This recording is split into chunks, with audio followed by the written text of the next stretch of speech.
ಈಗ ಒಂದು breaking news ಬರ್ತಾ ಇದೆ ಅಂತ ನೋಡೋಣ ಬನ್ನಿ.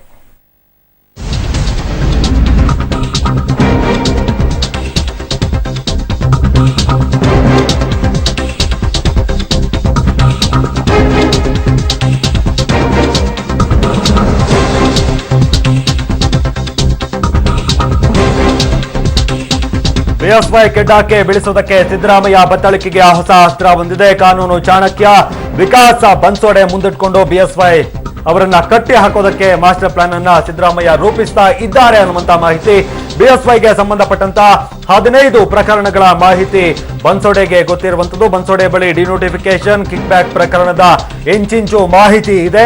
ಈ ಹಿಂದೆ ಮಾಜಿ ಗವರ್ನರ್ HR ಭಾರದ್ವಾಜ್ಗೆ ಕಾನೂನು ಸಲಹೆಗಾರರಾಗಿದ್ದವರು ಬನ್ಸೋಡೆಯವರು. ಬಿಎಸ್ವೈ ಕೇಸ್ಗಳ ತನಿಖೆಗೆ ರಾಜ್ಯಪಾಲರು ಅನುಮತಿ ನೀಡುವಲ್ಲಿ ಬನ್ಸೋಡೆ ಪಾತ್ರ ಕೂಡ ಇತ್ತು. ಬನ್ಸೋಡೆಯ ಕಾನೂನು ಸಲಹೆಯಂತೆ ಭಾರದ್ವಾಜ ತನಿಖೆಗೆ ಅನುಮತಿಯನ್ನ ನೀಡಿದ್ರು. ಈ ಹಿನ್ನೆಲೆಯಲ್ಲಿ ಬನ್ಸೋಡೆ ಅವರನ್ನ ಕಾನೂನು ಹೋರಾಟಕ್ಕೆ ಇಳಿಸಿದ್ದಾರಾ ಸಿಎಂ ಅನ್ನುವಂತ ಪ್ರಶ್ನೆ. ಸಿಎಂ ಕಾನೂನು ಸಲಹೆಗಾರರಾಗಿ ವಿಕಾಸ್ ಬನ್ಸೋಡೆ ನೇಮಕ ಆಗಿದೆ.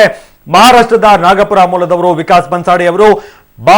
ಭಾಸ್ಕರ್ ರಾವ್ ಲೋಕಾಯುಕ್ತ ನೇಮಕಾತಿ ಪ್ರಕ್ರಿಯೆಯಲ್ಲಿ ಮುಖ್ಯವಾದಂತಹ ಪಾತ್ರಧಾರಿಯಾಗಿದ್ದವರು ಬನ್ಸೋಡೆ ಅವರು. TTDಗೂ ಕೂಡ ಕಾನೂನು ಸಲಹೆಗಾರರಾಗಿದ್ರು ಬನ್ಸೋಡೆ.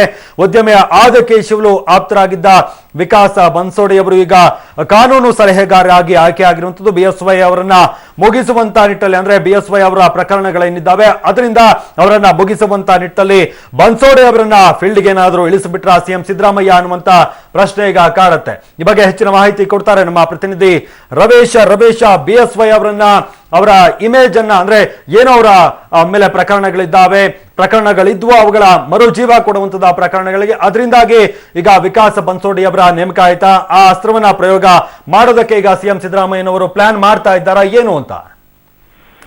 ಮಾದೇಶ್, ಈಗಾಗಲೇ ಎಲ್ಲ ಪ್ರಕ್ರಿಯೆಗಳಲ್ಲೂ ಕೂಡ ಮುಖ್ಯಮಂತ್ರಿ ಸಿದ್ದರಾಮಯ್ಯ ಮತ್ತೆ ಅವರ ಟೀಮ್ ಈಗಾಗಲೇ ತೊಡಗಿದೆ ಅಂತಾನೆ ಹೇಳ್ಬೋದು. ಯಾಕೆಂದ್ರೆ ಯಾವಾಗ ಡೈರಿ ವಾರಕ್ಕೆ ಶುರುವಾಯಿತು, ಈ ಹಿನ್ನೆಲೆ ಕಾನೂನು ಸಮರ ಸಾರೋದಕ್ಕೆ ಮತ್ತೆ ಮತ್ತಷ್ಟು ಒಂದು ಕಾನೂನು ಸಮರವನ್ನ ಬಿಗಿಗೊಳಿಸೋದಕ್ಕೆ ಮುಖ್ಯಮಂತ್ರಿ ಸಿದ್ದರಾಮಯ್ಯ ಎಲ್ಲಾ ರೀತಿಯಲ್ಲೂ ಕೂಡ ಪ್ಲಾನ್ ಮಾಡ್ತಿದ್ದಾರೆ. ಅದರಲ್ಲಿ ಈ ಒಂದು ವಿಕಾಸ್ ಬನ್ಸೋಡೆ ಅವರನ್ನ ಕಾನೂನು ಸಲಹೆಗಾರನಾಗಿ ನೇಮಕ ಮಾಡ್ಕೊಂಡಿರೋದು ಕೂಡ ಒಂದು.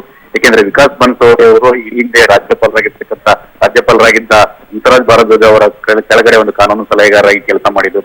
ಈ ಒಂದು ಸಂದರ್ಭದಲ್ಲಿ ಬಿಎಸ್ವೈ ವಿರುದ್ಧದ ಒಂದು ಏನ್ ಪ್ರಕರಣಗಳು ಇತ್ತು, ಆ ಒಂದು ಪ್ರಕರಣಗಳ ತನಿಖೆಯು ಕೂಡ ಒಂದು ರಾಜ್ಯಪಾಲರ ಅನುಮತಿಯನ್ನು ಕೂಡ ಕೇಳಿತ್ತು.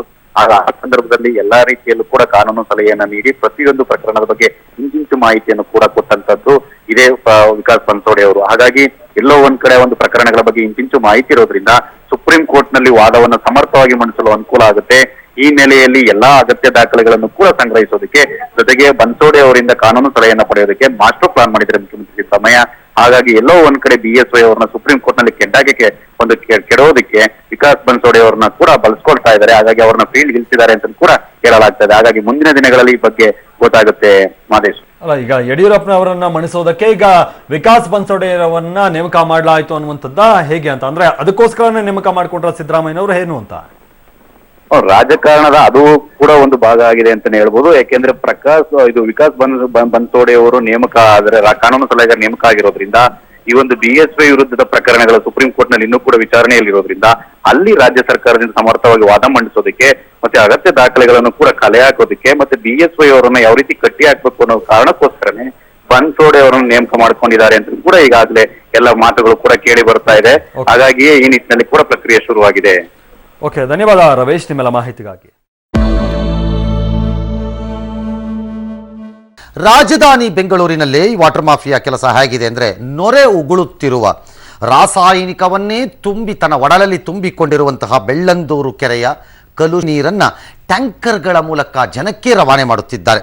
ಬೆಂಗಳೂರಿನ ಯಲಹಂಕದ ಸರ್ಕಾರಿ ಶಾಲೆಯಲ್ಲಿ ವಿದ್ಯಾರ್ಥಿ ಕೊಲೆ ನಡೆದಿದೆ.